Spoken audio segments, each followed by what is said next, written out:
députés et sénateurs, vous avez un rôle à jouer pour aider à corriger les excès du passé. Vous les collègues du Grand qui quittez les groupes armés, je vais le dire.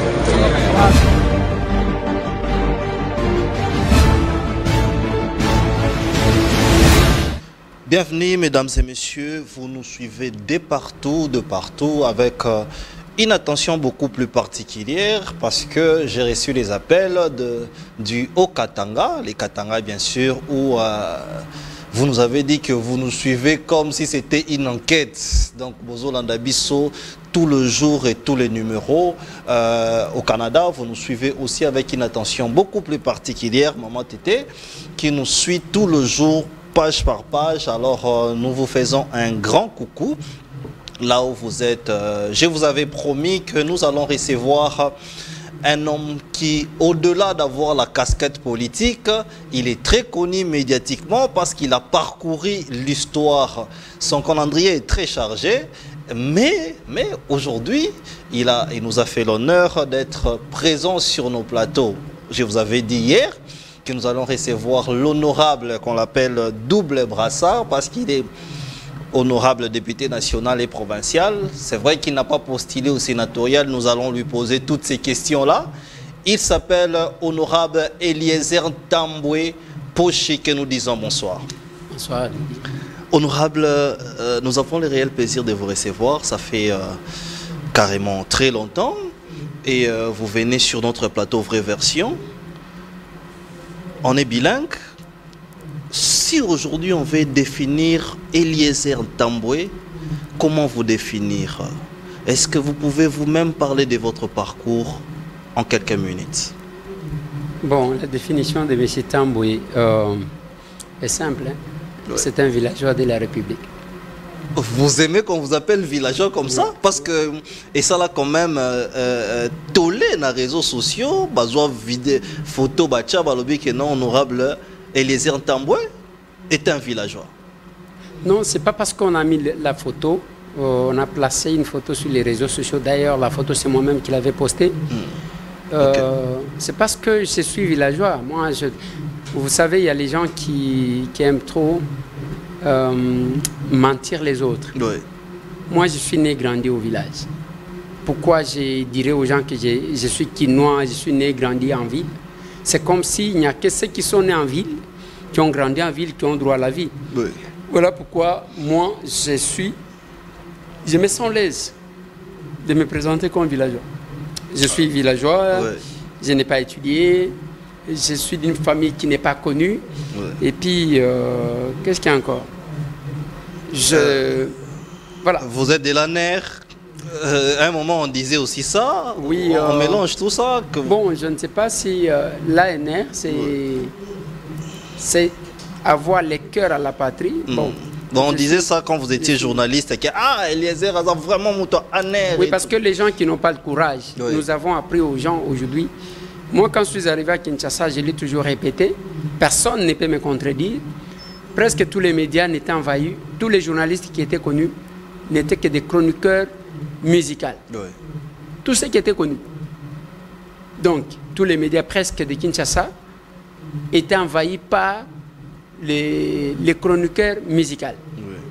Et moi, quand je suis arrivé, j'ai observé à un temps, je me suis dit, à un moment donné, je me suis dit, je peux encore frayer une voix. Vous avez fait la chronique politique. Aujourd'hui, c'est tout le monde qui devient chroniqueur politique. C'est tout le monde qui devient chroniqueur politique. La chronique musicale intervient par des moments, avec tout ce qu'il y a comme conséquences, comme polémique, tout et tout. Pour le moment, si on a essayé de parler aujourd'hui de la musique, oui. C'est quand on a parlé de Fali, de Ferré. Justement. Parce que ce sont nos deux stars qui font la une actuellement. Oui. Alors, que ce soit les Warriors, que ce soit les Gaulois. Les Gaulois. Et vous sentez que ça bouge de partout. Justement. Alors, moi, en même temps, je suis fier parce que je me dis, au moins, il y a les stars congolais, les deux stars congolais. Parce que si c'était entre un Congolais et un étranger, oui. J'opérerais les choix tels que Mobutu l'a dit. Et entre un ami et un frère, les choix est clair. Mais quand je vois que ce sont deux stars, oui. D'un côté il y a Fali, de l'autre côté il y a Ferregola, et voilà, moi ça me fait du bien. Mais à part cet événement, pour le moment, tout celui qui veut parler doit parler politique. Et ça, c'est la voie que nous avons frayée. Ouais. Les journalistes engagés, c'est la voie que nous avons frayée, tout en étant villageois. Et ma qualité ou ma casquette de villageois n'a rien changé dans ma prestation. Voilà. Justement, puisque vous avez directement parlé de votre carrière médiatique, moi je me rappelle, hein, à RLTV, on commence à parler d'Eliezer Tambwe lorsque vous présentez l'émission Soutien Tshisekedi, lorsque vous êtes à côté de Roger Lumbala.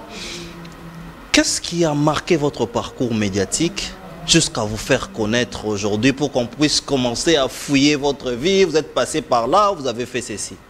Bon, d'abord, mon parcours politique, journalistique ne commence pas là-bas. Okay. Il y a une chaîne de télévision qu'on appelle RTIVA Lubumbashi. Okay. Radio Télé Interconfessionnelle Viens-et-Vois.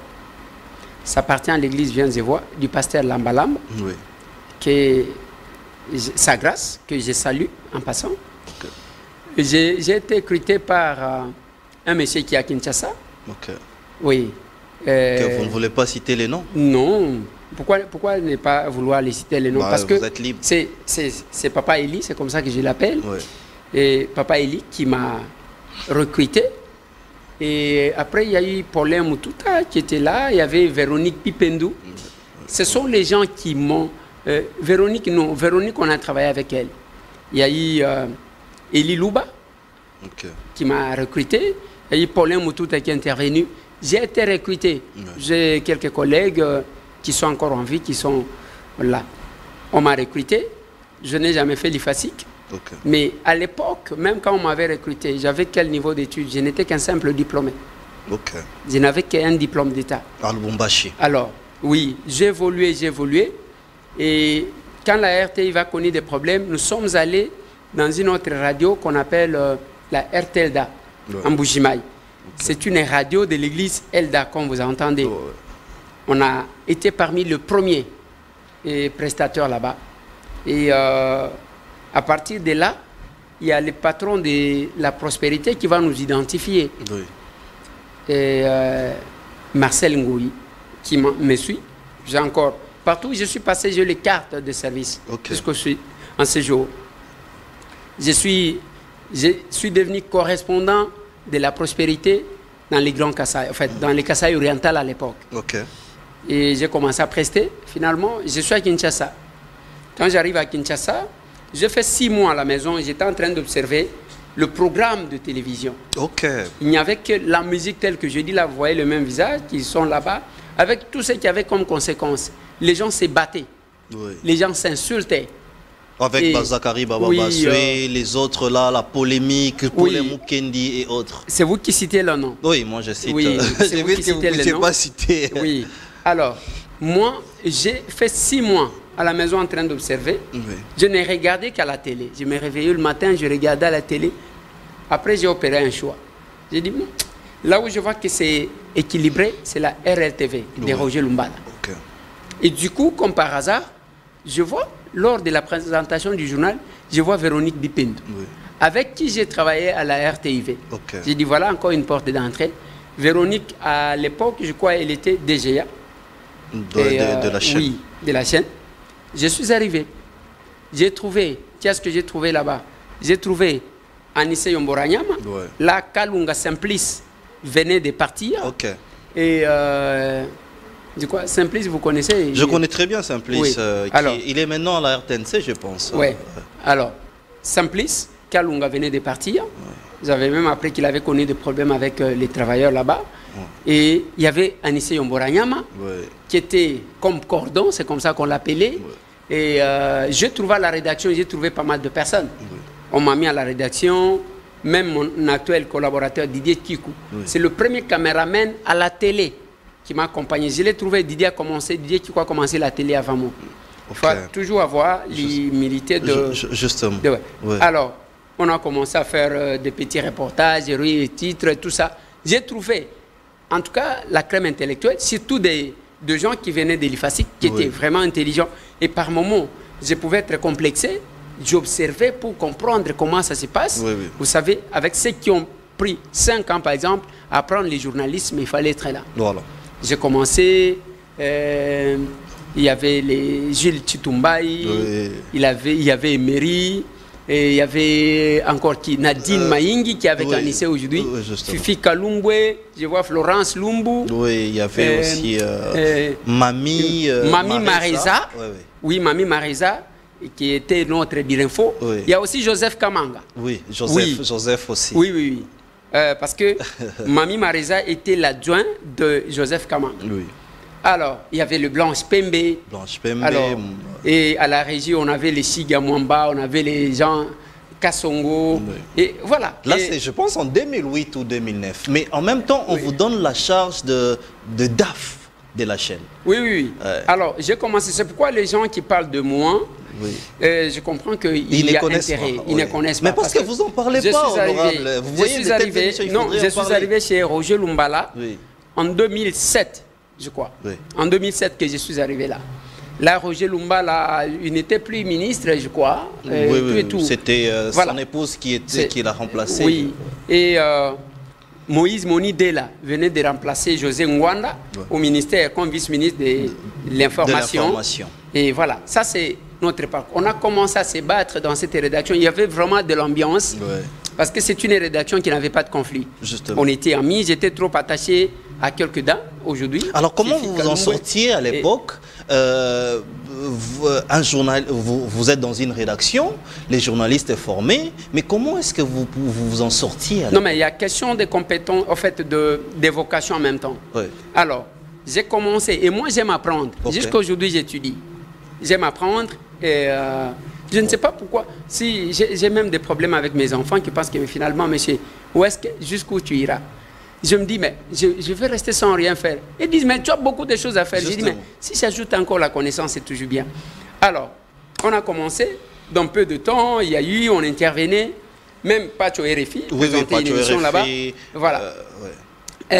Du coup, on a découvert mon expertise, ma connaissance. C'est comme ça qu'il y a eu des nominations. J'ai été nommé directeur administratif et financier, chef du personnel. C'est moi qui avais la charge d'engager. La plupart, il y a beaucoup de personnes qui sont passées par là, des stagiaires. Il y a Nicolette Dako d'ailleurs que je salue, nous sommes avec elle aujourd'hui. Et là-bas, j'avais ma caméra humaine, c'était Lydia Mangungu, qui était avec moi. Et voilà. Et on était là. Il y avait aussi une caméra humaine, Dodo Moussa. Dodo est venu par la suite. Dodo est venu par la suite. Alors, c'est comme ça que nous avons commencé à évoluer. On a évolué, je suis devenu DAF et j'ai mis de l'ordre. Je peux aujourd'hui me taper la poitrine que je suis... je ne sais pas ce qui s'était passé quand Roger Lumbala était ministre. Mais quand moi je suis arrivé, à la RLTV, on ne payait pas les gens. Je suis le premier à commencer à payer les gens à la RLTV. Vous aviez commencé à payer les gens dans une chaîne de télévision? Une chose qui est difficile. Oui, j'ai commencé à payer. Bien qu'il n'y avait pas grand-chose. Mais je me disais quand même, parce qu'il y avait eu un principe selon lequel, non, mais ils sont là, ils se retrouvent dans des reportages et tout et tout. J'ai dit, bon, moi je vais mettre un mécanisme en tant que financier qui va faire de sorte à ce que nous puissions maximiser les recettes. Mais j'ai dit au président Lumbala, à l'époque, j'ai fait les mécanismes. Je n'ai pas voulu discuter avec lui parce qu'il y avait beaucoup de bobards qui s'est raconté autour des journalistes. Alors, on a fait entrer l'argent. À la fin du mois, je suis venu, je lui ai présenté ce que nous avons reçu. J'ai dit, voilà, l'argent est là. Mais on ne peut pas faire travailler les gens sans le payer. Si vous voulez que nous puissions continuer avec cet élan, alors, il faut qu'on commence à payer les gens. J'ai commencé à payer les gens à la RLTV. Et là, j'avais déjà 2 émissions que j'avais proposées à part la rédaction. Congo face à Dieu. Congo face à Dieu, parce que je me posais le problème finalement. Vous receviez les pasteurs. Le problème du Congo, ce n'est pas un problème spirituel. Finalement, on doit se poser la question. Vous dites que ce n'est pas un problème spirituel ou c'était un problème spirituel? Non. Ce n'est pas un problème spirituel, c'est ça les questionnements que j'avais. J'ai dit, mais finalement, nous avons tout. Nous avons de l'eau, nous avons la forêt, nous avons le minerai. Mais pourquoi on n'avance toujours pas? À travers ces questionnements, en fait, j'ai décidé de créer une émission, en fait, de produire une émission qu'on appelle Congo face à Dieu. Maintenant, Congo face à Dieu, j'ai commencé à recevoir les hommes de Dieu pour essayer de comprendre sur le plan spirituel qu'est-ce qui n'allait pas. C'est comme ça que j'ai reçu les chrétiens, les pasteurs Pierre Casse, aujourd'hui qui est en prison. J'ai commencé à le recevoir. C'est un serviteur que j'appréciais beaucoup parce que... vous appréciez beaucoup. Aujourd'hui, vous ne l'appréciez plus. Avec l'excès, quand même. Avec l'excès. Mais il avait toujours l'habitude de défendre la polygamie. Là, à ce niveau, il défendait la polygamie, certainement, mais il n'était pas arrivé au niveau où les filles d'autrui étaient devenues comme des coqs ou la chèvre à offrir à un visiteur. Ça, en tout cas, je ne savais pas. Je ne suis pas pasteur. Bon, on dit que ne touchez pas mes ouins, bien que les ouins se touchent entre eux. Mais moi, on reste sur les analyses. Je recevais les Fumutoto avec sa troisième voix. Je ne sais pas qu'est-ce qu'il est devenu. J'ai reçu maintenant, il est à l'Union Sacrée. Papa Nkusu Zalapanda Nangola et Lubola Loilondo et le musulman. J'ai reçu beaucoup de musulmans. Qui ont fait beaucoup de débats. Alors, moi, je me rappelle même. Là, c'est d'un côté. Mais du côté politique, j'avais aussi une émission qui dit mieux. C'était une émission de débat que j'ai présentée. Voilà. Nous sommes allés, quand on arrive aux élections de 2011, Roger Lumbala m'invite dans son bureau. J'ai toujours dit ça, bien que ça fait mal aux gens. M'invite dans son bureau. Il était venu en retard parce que le reste des opposants qui étaient comme le Lisanga Bonganga, le Steve Mbikai, il y avait encore quoi, le vieux Martin Fayoulou, mon vieux Franck Diongo Chamba. Je pense aussi au Lengankoi qui était Jean-Claude Wemba, tous mes vieux là, Ingele Photo, ils avaient fait ce qu'on appelait à son temps DTP, dynamique Tshisekedi président. Maintenant, Roger Lumbala vient en retard. Il trouve que les amis ont déjà une structure. Il pèse et dit, ici je ne vais pas me retrouver. Vous voyez, les politiciens aiment toujours un bon positionnement. Maintenant, il calcule, il voit, il a un média qui est suivi. Il n'utilisait pas tous les opposants. Il m'invite dans son bureau. Il dit, on doit faire quelque chose qu'on va appeler soutien à Tian Tshisekedi. 7. L'autre personne dans son bureau, on était à 3. Moi, Roger Lumbala et Moïse Monidela, que je salue, qui m'entend. Dans son bureau au-dessus là. Il parle, bon, je dis, ok, c'est fini. On est descendu, moi je n'étais pas politique. Ils sont restés mûrir l'affaire. L'idée avec après, Moïse Monidela. Roger Lumbala me dit, alors, 7, on a conçu 7. Mais il faut que 7 soit aussi une émission. Comme ça, ça va aider. Soutien à Tian Tshisekedi. Parce que 7 s'écrivait S-E-T. Alors, ce n'est pas 7 du chiffre 7. Comme à la RLTV, on n'avait pas de matériel à son temps qui devrait nous permettre de monter le générique et autres. Moi, ma connaissance avec Flavien, qui était aussi Flavien Roussaki, que nous saluons, il est ici même avec nous à PST. Il est capable, Flavien. Oui, il est capable. Voilà. Maintenant, je vais lui demander, en tant que DAF, là-bas, et un ami, j'ai dit, je peux venir monter un truc là pour une émission. Il dit, il n'y a pas de problème. Je suis allé, on a monté le générique de 7 chez BRT Africa. Quand on a fini, on est venu, on a rencontré Lumbala au niveau de l'avenue Batete, devant la pharmacie du 30 juin. On lui a présenté l'affaire. Bref, c'est comme ça que c'était parti. Alors, dites-nous, honorable Eliezer, aujourd'hui on vous appelle honorable, vous êtes une bibliothèque. Avant, lorsque vous faites de la politique, nous connaissons que Ndeko Basile, par exemple, qui est aussi l'honorable, quelles étaient vos relations quand vous présentez des émissions politiques avec Ndeko Basile, par exemple? Parce que lui, il était directeur général de la chaîne. Vous êtes DAF, vous gérez les personnels. Premièrement, quelle était votre relation? Première question. Deuxième question. Lorsque vous avez pris l'émission 7, c'est vrai que c'était un moment en train d'être tâtonné parce que on a voulu les donner à Babi Balukuna qui a présenté. On m'a mis aussi, j'ai secondé un peu, mais ce n'était pas trop mon style. Vous avez pris l'émission. Quels étaient les moments difficiles en ce moment-là? Non, d'abord par rapport à Ndeko Basile, Ndeko Basile c'est mon vieux. Quand je suis arrivé à la RLTV, 2 émissions cartonnées. Il y avait Tosolo Lango de Ndeko Basile et 4 vérités d'Anissé Yomboranyam. 4 vérités ne s'est passé que le samedi. Je salue d'ailleurs capable Adonis, qui est aujourd'hui avocat et qui est aussi membre notre cher parti. Il est aussi capable. Il venait parmi les jeunes qui posaient, parce qu'avec Anissé, à un moment donné, 4 vérités, il avait innové en fait. Oui. Parce qu'Anissé, que je salue aussi, c'est vraiment un monsieur intelligent. Il avait innové, il a invité les jeunes, il pouvait arrêter au plateau, demander aux jeunes de poser des questions. Justement. Là, l'émission 4 vérités cartonnait chaque samedi. Mais tout sur le Lango, c'était tous les jours. Oui. Kendeko Basile était là. Tout le monde est resté scotché. Oui. Pendant ce temps-là, nous, on n'était pas très visibles comme les deux. Justement. Oui, il faut les reconnaître. Oui. On n'était pas très visibles. Gaëtan Vandal est venu avec l'émission musicale. L'émission musicale. Oui. Et je crois qu'il y a beaucoup de noms, des personnes qui sont... nous saluons, il nous suit à partir... Ouais. Il est maintenant en Belgique. Il nous suit. Vandal, il a voyagé. Oui, j'ai vu aussi Lydia Mangungu. Je crois qu'elle est déjà en France. Oui, oui. Oui, Lydia Mangungu est aussi en France. Donc, c'est ça. Alors, Basile Olongo, je dois le reconnaître. Oui. C'est un vieux qui m'a adopté en fait. Ok. Oui, Basile m'a adopté. Il m'aimait beaucoup. Jusqu'aujourd'hui, il m'appelle toujours... Vous avez toujours des bonnes relations? Oui, oui, oui. Il vous parlez bien? Il m'appelle toujours Eliezer de Damas. Ok. Et mon vieux Basile. Parce qu'il faut reconnaître les gens. Je ne vois pas pourquoi j'aurais des conflits avec lui. Il m'avait adopté et il était là. Il y avait vraiment l'ambiance avec tout le monde. Les Mami Baka. Oui. Voilà. Et parmi mes amis qui étaient là, Alfred Kalombo qui est décédé. Et paix à son âme. Et alors, maintenant, avec tout ça, on a commencé à évoluer. Et Ndeko Basile m'aimait beaucoup. Oui. Si j'étais devenu directeur administratif et financier de la RLTV, ce n'est pas Roger Lumbala qui m'avait nommé, c'était Ndeko Basile.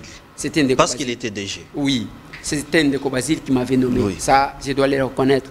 En ce qui concerne l'émission... L'émission 7, lorsque vous prenez l'émission 7, je sais que c'est à un moment du conflit parce que Babi Baloukuna pensait que l'émission était à lui. Il est parti, vous avez pris l'émission. Comment vous avez géré cette crise-là? Bon, non. Là... Et je ne sais pas qu'est-ce qui s'était passé entre mon frère que vous citez et les patrons de la chaîne. Okay. En tout cas, je ne sais pas qu'est-ce qui s'était passé entre les deux. Moi, j'étais d'ailleurs en un déplacement, je rentre, Roger Lumbala, parce que je ne voulais pas présenter cette émission-là. Oui. Je me disais, j'étais DAF, j'avais 2 émissions. 2 émissions. Ajouter encore une 3e émission, c'était Et puis il faut rappeler que cette émission-là passait tout le jour maintenant. Tous les jours. Oui. Et pendant un timing très long. Okay. On pouvait même faire 3 heures sur le plateau. C'était une émission où vous ne savez pas quand est-ce que vous allez finir. Oui. Alors, mais quand on va me confier l'émission 7, on ne va pas me confier seul. Okay. On va aussi me mettre tel que vous étiez avec mon frère. Justement. Oui. Alors, on va me confier ça avec Gérard Lemba. Oui. Une coprésentation. Oui. Et on a commencé à co-présenter l'émission. Et finalement, nous avons émergé. Oui. Nous avons émergé, on est allé et on a eu à faire le duplex avec Etienne. Etienne Tshisekedi, où il disait des choses, on a même retiré les signaux. Oui, il a dit, à partir d'aujourd'hui, je suis devenu président de la République et je demande que vous alliez casser la prison et sortir les prisonniers. Si un militaire s'interpose, vous devez les tabasser. Et il disait en lingala. Non, quand il a dit ça, en fait, et je suis resté, je vis en clandestinité. C'est pourquoi, quand je vois tous ces gens qui racontent des choses aujourd'hui, si c'est pour voir... Alors vous-même, vous aviez peur lorsque Tshisekedi parlait de ça, parce que moi, je me rappelle une fois, Tshisekedi disait des choses, j'étais avec les vieux Alexis Moutanda. Il a eu peur alors qu'on n'était pas à l'antenne. Vous aviez peur? Qu'est-ce que vous vous dites? Non.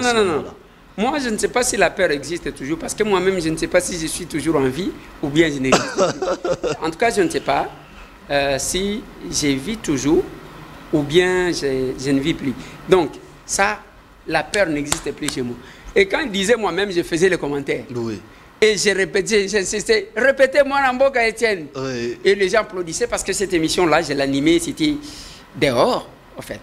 Et tout le monde, je vois encore Maman Denise Loupetou, je vois Albert Moleka, qui était alors directeur de cabinet, d'Etienne Tshisekedi, que j'ai salué en passant parce qu'Albert Moleka, c'est parmi les DIRCAB qui m'ont adopté. Oui. Et c'est toujours notre parcours parce que justement, c'est un long parcours, vous êtes une bibliothèque. Je salue Mouanaboute, Augustin Kabouya, Chilumba, que les gens des fois attaquent sans connaître le parcours de... Il était là en ce moment-là. Oui. Parce qu'on parle de 2011. Il n'y avait pas que lui. Tous les vieux que j'ai cités là, Jean-Claude Vwemba, Roger Lumbala, Franck Djongo Chamba, Lisanga Bonganga, tout le monde était là quand j'ai présenté les émissions. Oui. Et je me rappelle même les commentaires qu'ils avaient faits par la suite. Et moi, je leur ai dit, le vieux a parlé, vous, vos commentaires là, je ne vais pas diffuser parce que c'était enregistré. Ok. Lumba, là, je me rappelle, il me dit, si tu ne fais pas passer mon interview, tu vas voir. Je dis, je ne fais pas passer. Vous Je me suis imposé parce qu'il avait fait des déclarations plus incendiaires. Ok. Que ce que Étienne avait fait. Par la suite, je n'ai pas diffusé, il m'a donné raison. Et là, juste après, ce sont des émissions contre. L'essor de ces journalistes-là, j'ai fui. Je suis allé me cacher. Vous êtes caché où c'est? Oui, là où je m'étais caché, je ne sais pas le dire. Et j'ai salué Joachim Mkwasa, qui était représentant de l'IDPS en Suède. Ok. C'est ce monsieur-là, si je peux dévoiler, qui m'avait amené à l'ambassade de Suède. Et si à l'époque je voulais fuir pour aller m'exiler comme les autres éléphants, je fuirais carrément. Mais je m'étais dit, à qui est-ce que je vais laisser le Congo? Justement, mais on voit Eliezer Tamboué, qu'on appelle Moana Kololopango, qui a un jour fait une interview avec maman Olive Lembe. Qu'est-ce qui s'était passé? Comment on vous a pris? Parce que c'était les rouges et les jaunes entre vous et les clans Kabila. Non, non, non, non. Je n'aime pas. Généralement, je n'aime pas. Vous voyez, tout ce temps ici, les amis du PPRD me prennent pour l'air bête. Oui, on va en mais parler. je n'aime pas. Je n'aime pas beaucoup de révélations sur les PPRD. Je n'aime pas nous associer. Maman Denis, maman Olive. Je n'aime pas associer maman Olive à tout ce que les autres acteurs politiques du PPRD font ou ils ont fait. Okay. Pourquoi j'ai dit ça? J'étais ici à Kinshasa. C'était vers les soirs, vers 15 h. Oui. Je reçois l'appel de ma soeur Sylvie Bongo, qui m'entend, oui. qui m'appelle. Ndegonanga Mobile, parce que c'est comme ça qu'on s'appelle.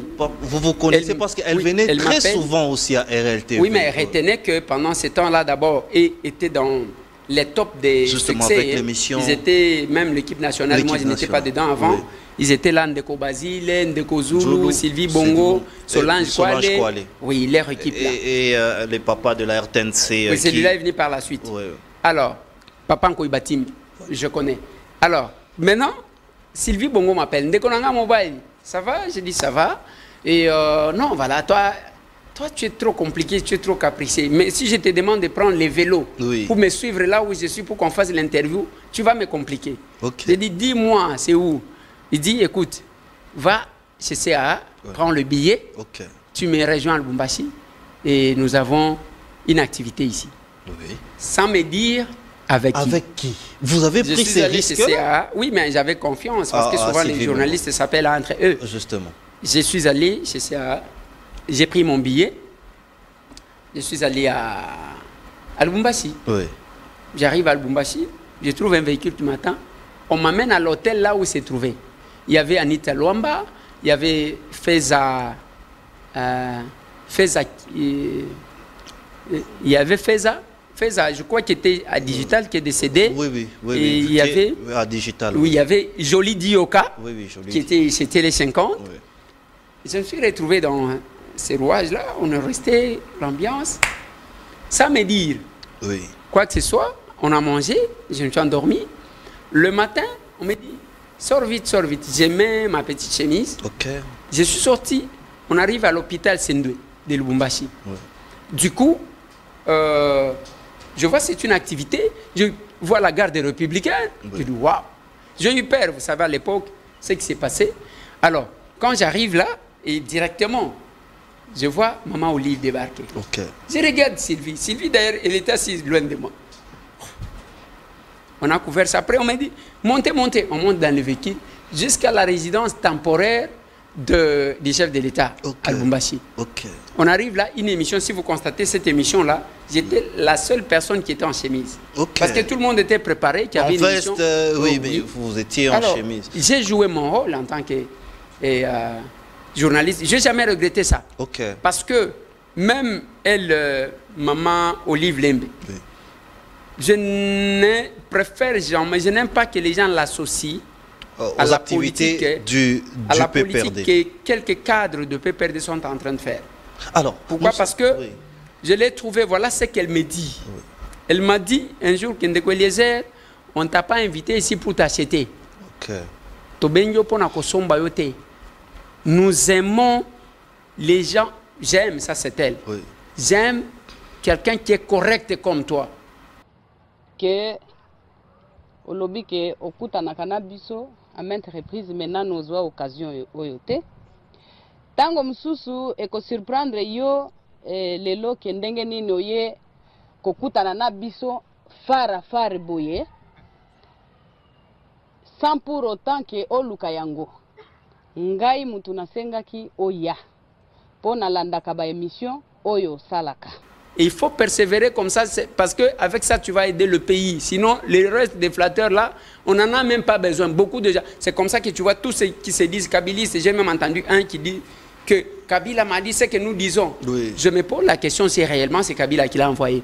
Alors, elle m'a dit, on n'aime pas des flatteurs et nous ne les envoyons pas à l'époque. Oui. Alors, nous ne les envoyons et pas. quand je suis rentré ici, je sais que j'ai continué à être du côté où j'étais de l'opposition.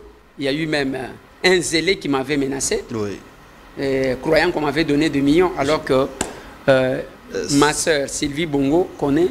Il n'y avait pas ça. Mais, Ndeko Eliezer, Moana Kololopango, comme on est vous appelez, quelle était l'interview, l'émission qui vous a beaucoup plus marqué dans votre parcours? C'est le duplex avec Étienne. Les duplex avec Étienne. Ouais. Alors, mais sinon, l'élément que j'ai réalisé, parmi les éléments de risque que j'aime, ce sont mes éléments sur le terrain. C'est tout l'élément que j'ai réalisé les jours de l'attaque de Mukungubila. Là, parce que je faisais les éléments que je ne faisais que moi. Il n'y avait pas d'autres. Tous les journalistes fouillaient la mort. Et vous, vous étiez là. Et moi, j'étais là. Pourquoi on dit... Là, je salue mon petit Dieu m'a caissé là. En vraie version, est-ce que Ndeko Eliezer Azarana Kisi? Parce que c'est ce genre de choses où on disait que Ndeko Eliezer Tamboazana Kisi ya makasi. Bon, problème est que Nzamba Kela Mutumobimba. Nakisi Nakati? Oui. Moi, je suis complet. Ceux qui les abattent Misusu. Ngai Nakansaka ke Nzambe Akela Mutumobimba. Parce que tout ce que je veux faire, je peux souhaiter faire, je peux le faire. C'est-à-dire, j'ai expérimenté ça, c'est possible. C'est possible que vous puissiez disparaître. Naturellement. Dans un plateau ici, vous disparaissez. Naturellement. Comment vous pouvez le faire? Comment vous pouvez le faire disparaître? Et ce n'est même pas question à qui, si naturellement, on peut faire ça. Alors, premièrement, comment Eliezer Tambwe, journaliste très connu, en 2011, vous ne postulez pas, mais vous gardez quand même les caps et vous faites beaucoup plus de voix en 2016. Comment vous aviez gardé ces caps tout en sachant que RLTV qui vous portait était en déclin parce que c'était une organisation, une chaîne de télévision.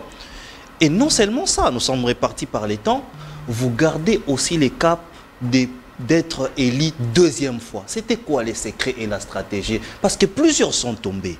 Je peux parler de Ndeko Basile, je peux parler de Zakari Bababaswe, je peux parler de Serge Kayembe, je peux parler de plusieurs qui, quand ils sont élus massivement, ils n'arrivent pas à garder ces caps. Adam Bombole, vraiment dans la classe politique, il y en a plein, surtout ici à Kinshasa.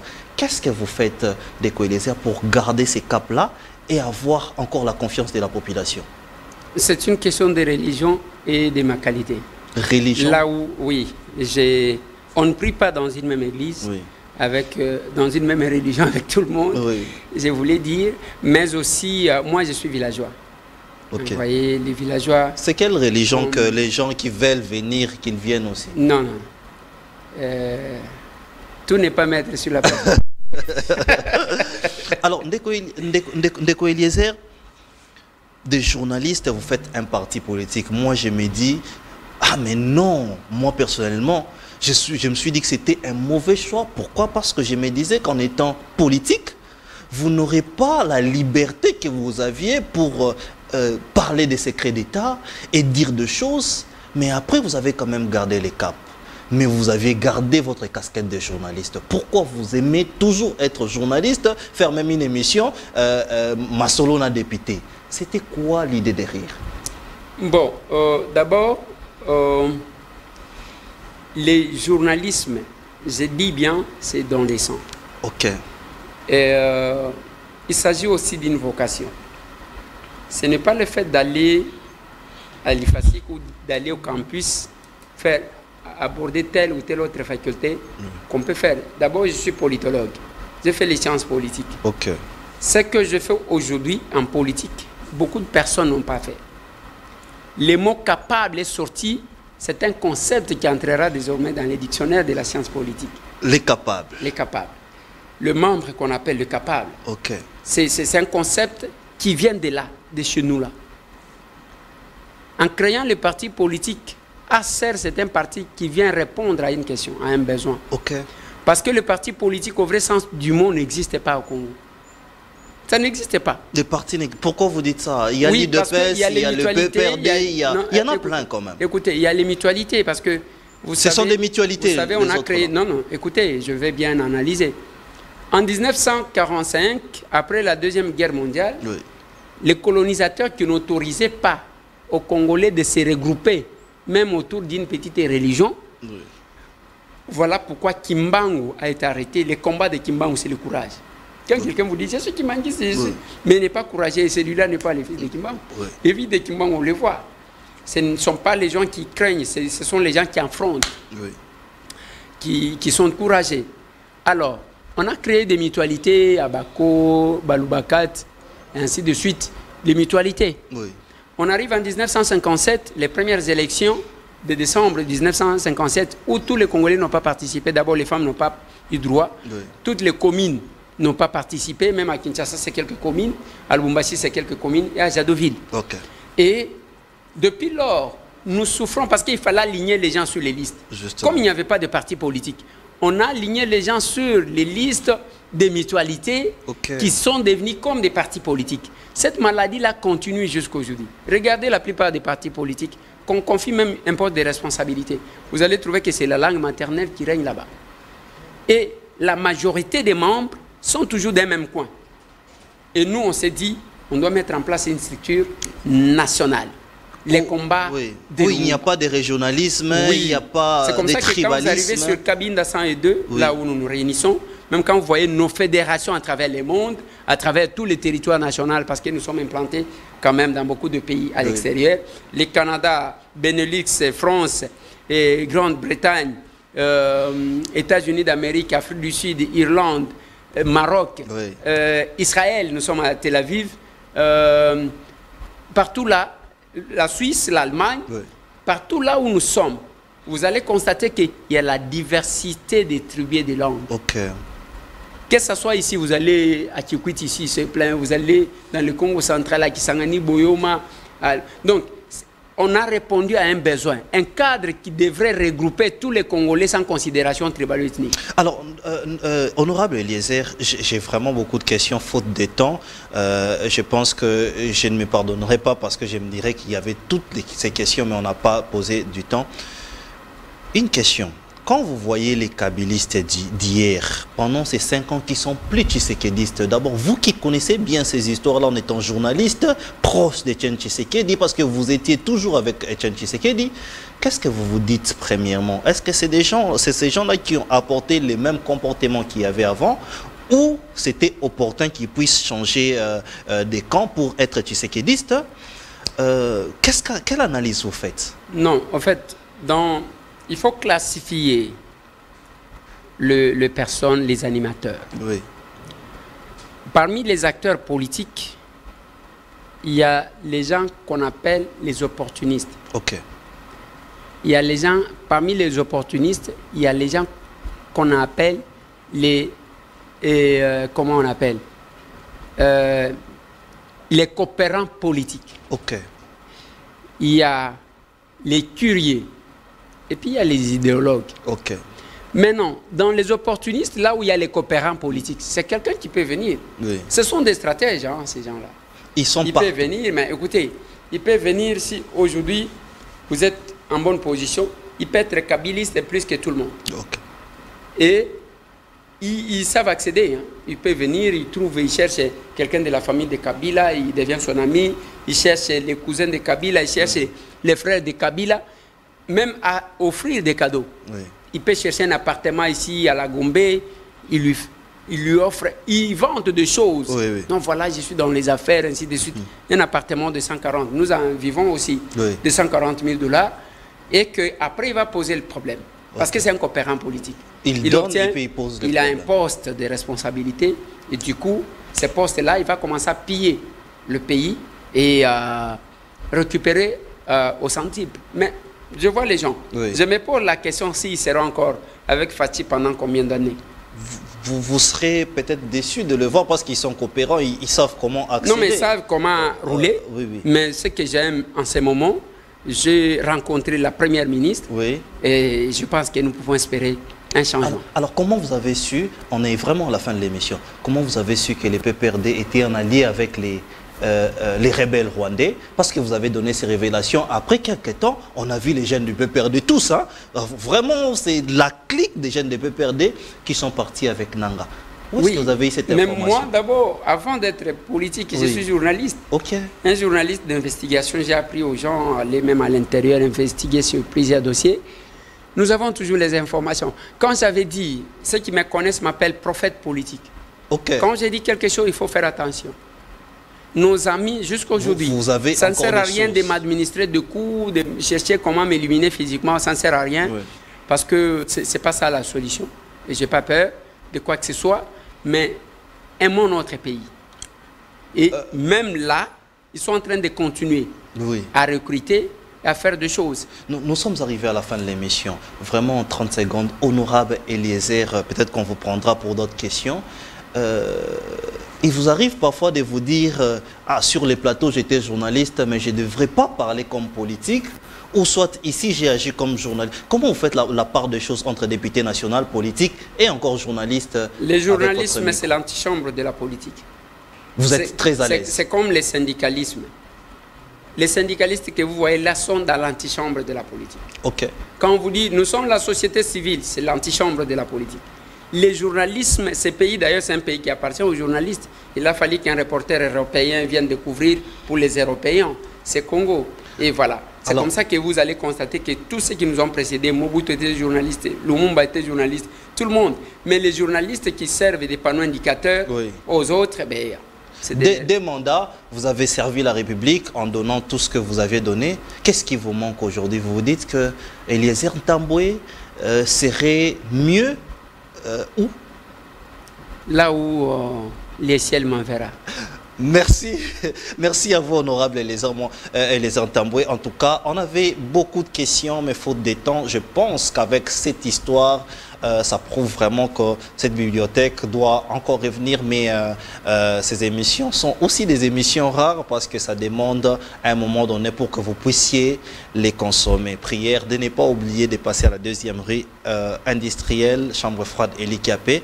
Restez branchés sur nos antennes. Bonsoir chez vous.